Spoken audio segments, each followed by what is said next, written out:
Hello friends, मैं doctor Anil Mishra आज आपसे जेपीएससी की तैयारी के बारे में कुछ महत्वपूर्ण बातें करने वाला हूँ।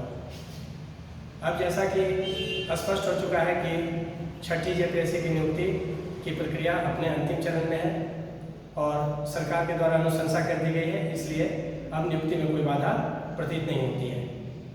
ऐसी स्थिति में 7वीं, 8वीं और 9वीं जेपीएससी की संयुक्त सम्मिलित परीक्षा उम्मीद है कि जल्द ही आयोजित हो जाएगी और इसका विज्ञापन भी शीघ्र आ जाएगा।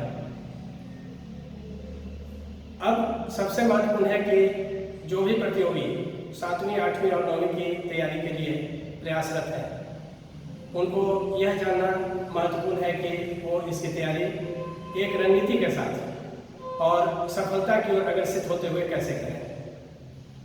सबसे पहले मैं इस परीक्षा के प्रारूप के बारे में एक सामान्य जानकारी आपको प्रदान करूंगा। At a glance, JPSC civil सेवा की परीक्षा 3 चरणों में आयोजित होती है। पहला चरण इसका प्रारंभिक परीक्षा है, दूसरा चरण मुख्य परीक्षा है और तीसरा चरण अंतर्परीक्षा या इंटरव्यू है।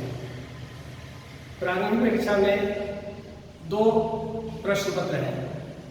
पहला प्रश्न पत्र सामान्य अध्ययन से संबंधित है, जिसमें भारत का इतिहास, भारत का भूगोल, अर्थव्यवस्था, राज्य व्यवस्था, सामान्य विज्ञान, समसामयिकी इत्यादि से संबंधित प्रश्न पूछे जाते हैं।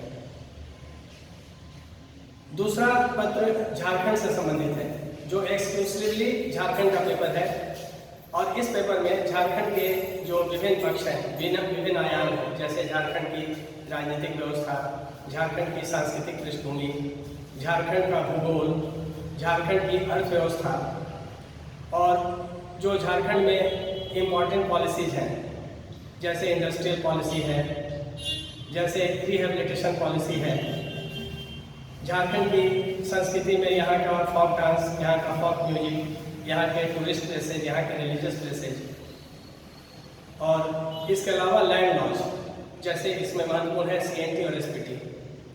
इन सभी पक्षों का अध्ययन आपको सेकेंड पेपर में झारखंड के अंतर्गत करना है। यहाँ एक बात जानना आवश्यक है कि एक बात जानना आवश्यक है कि जब हम प्रारंभिक परीक्षा की तैयारी करेंगे तो इसमें प्रथम पत्र के अंतर्गत भी 10 प्रश्न झारखंड से संबंधित पूछे जाते हैं। अर्थात पूरे पीटी के सिलेबस में झारखंड का weightage full marks, total marks 400 में 220 अंकों का है।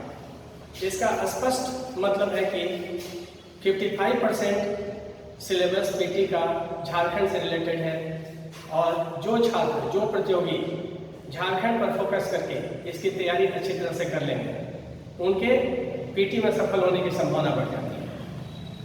इसके अलावा अगर पीटी में हम झारखंड का एक हॉलिस्टिक स्टडी करते हैं, कंप्लीट स्टडी करते हैं, कॉम्प्रिहेंसिव स्टडी करते हैं, तो इसका लाभ हमको मुख्य परीक्षा में मिलेगा और इंटरव्यू में तो अधिकांश प्रश्न झारखंड से संबंधित ही पूछे जाते हैं।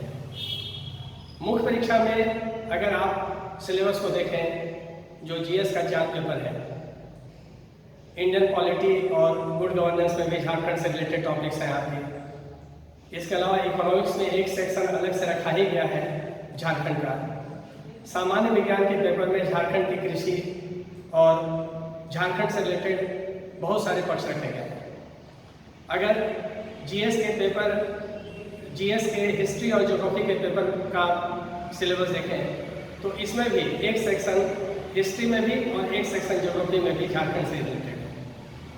कहने का मतलब है कि अगर हम लोग सेकेंड पेपर पर फोकस करके स्टडी करें तो यह रणनीति हमारे अंतिम रूप से सफल होने में महत्वपूर्ण भूमिका निभाएगी, क्योंकि पीटी तो हम सेलेक्ट हो ही जाएंगे, साथ ही साथ मेंस में भी जो एक सब्सटेंशियल पोर्शन है, एक अच्छा खासा जो उसका भाग है हर जीएस के पेपर में, उसमें हमको एक एज मिलेगा, एक एडवांटेज मिलेगा और दूसरे छात्रों से हम ज़्यादा अंक प्राप्त करने में सक्षम हो पाएंगे। लेकिन इसका कदापि अर्थ नहीं है कि जो जनरल स्टडीज का पेपर 1 है उसको हम इग्नोर करें, उसके प्रति रिलेक्टेंट हो जाए, कदापि नहीं। क्योंकि जैसा कि आप देख रहे हैं कि जो हमारा पीटी का सिलेबस है उसमें दोनों पेपर में अलग अलग कैटेगरी के लिए एक मिनिमम क्वालिफाइंग मार्क्स इंडिविजुअली लाना बहुत जरूरी है। जैसे पेपर 1 में भी अलग से 40% और पेपर 2 में भी अलग से 40% जनरल कैटेगरी के लिए, उसी तरह से ओबीसी के लिए 36%, दोनों पेपर में अलग अलग लाना होगा।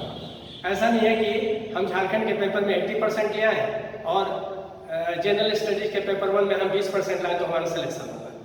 दोनों में हमको अलग अलग मिनिमम क्वालिफाइंग मार्क्स जो कैटेगरी वाइज है उसको ऑब्टेन करना है, उसको प्रोक्योर करना है, तभी हम पीटी में सफल होंगे। तो पेपर 2 की तैयारी तो हम करें ही बहुत अच्छी तरीके से, क्योंकि यह हमारे लिए मेंस और इंटरव्यू में बूंद साबित होगा, वरदान साबित होगा।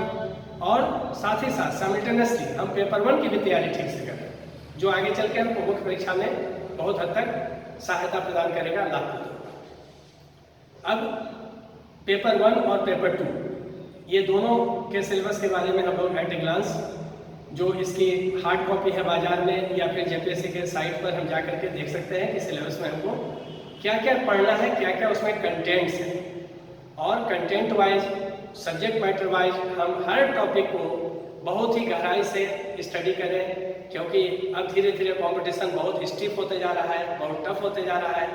इसलिए अगर थोड़ी सी भी चूक हुई तो हम इस परीक्षा में सफल नहीं हो पाएंगे। और जैसा कि आप सभी जानते हैं कि राज्य की सबसे प्रतिष्ठित सेवा है जेपीएससी सिविल सेवा, जिसमें डिप्टी कलेक्टर्स बनते हैं, डीएसपी बनते हैं, इसके अलावा और भी गेजेटेड ऑफिसर्स हैं। तो अगर इस प्रतिष्ठित सेवा में हमको सफल होना है तो सिलेबस को ठीक से ओवरव्यू कीजिए और उसके हर टॉपिक और सब टॉपिक पर एक डिटेल और एक बिल्कुल ही इंफॉर्मेटिव डाटा बेस्ड और एनालिटिकल दोनों, क्योंकि जो प्रश्न आते हैं जीएस में, पीटी परीक्षा में, वो होते हैं मल्टीपल चॉइस क्वेश्चन, जिनमें 4 विकल्प होते हैं, उनमें से कोई एक विकल्प को हमको सही बताना पड़ता है। लेकिन ऐसे प्रश्नों में प्रश्नों के पूछे जाने के 2 एंगल होते हैं, 2 आयाम होते हैं। पहला आयाम है कि कुछ प्रश्न जो होते हैं वो सीधे डाटा बेस्ड होते हैं, इंफॉर्मेशन बेस्ड होते हैं, लेकिन कुछ प्रश्न ऐसे होते हैं जिनका एनालिसिस बहुत जरूरी है उसके सही उत्तर तक पहुंचने के लिए। तो आज के वीडियो में हम लोग इतनी बातें कर रहे हैं और अगले वीडियो में हम लोग देखेंगे कि हम लोग सब्जेक्ट वाइज और उसके पेपर वाइज और उसके हर सब्जेक्ट पर, हर टॉपिक पर हम लोग अलग अलग विश्लेषण के लिए आपके सामने प्रस्तुत होंगे। मुझे लगता है कि ये आपके लिए बड़ा लाभप्रद साबित हुआ होगा। और चलते चलते आपको बता दें कि मेरा एक कोचिंग संस्थान है जो झारखंड का सबसे प्रतिष्ठित, सबसे पुराना और सबसे ज़्यादा रिजल्ट देने वाला कोचिंग संस्थान है, जिसका नाम है administrative services coaching institute Karantuli Ranchi. और इस संस्थान से जुड़े हुए आज हमारे हजारों स्टूडेंट्स, मोर देन 1000, ये बिहार, झारखंड और यूपी, एमपी, राजस्थान में सेलेक्ट हुए हैं। और हमारे बहुत सारे विद्यार्थी यूपीएससी की परीक्षा में भी अंतिम रूप से चयनित हुए हैं, जो आज देश और राज्य के अनेक महत्वपूर्ण पदों पर, जिनको आप कह सकते हैं की पोस्ट पर आसीन हैं। तो और ये मेरा पढ़ाने का, इस संस्थान में पढ़ाने का मेरा जो अनुभव है 26 साल का है। और यहाँ जो पढ़ाई होती है उसकी उत्कृष्टता और उसकी गुणवत्ता के बारे में कोई संदेह और कोई प्रश्न चिन्ह खड़ा नहीं होता है। जो सफल विद्यार्थी हैं वो इस कोचिंग इंस्टीट्यूट को रिकमेंड करते हैं और लोगों को बताते हैं कि आपको अगर अच्छी पढ़ाई करनी है और सफलता के लिए पढ़ना है, रिजल्ट ओरिएंटेड पढ़ाई करनी है, कॉम्पैक्ट पढ़ाई करनी है, स्टैंडर्ड पढ़ाई करनी है, ऑथेंटिक पढ़ाई करनी है, रिलायबल पढ़ाई करनी है, तो आप जरूर एडमिनिस्ट्रेटिव सर्विसेज कोचिंग इंस्टीट्यूट के डॉक्टर अनिल मिश्रा से संपर्क करें। धन्यवाद।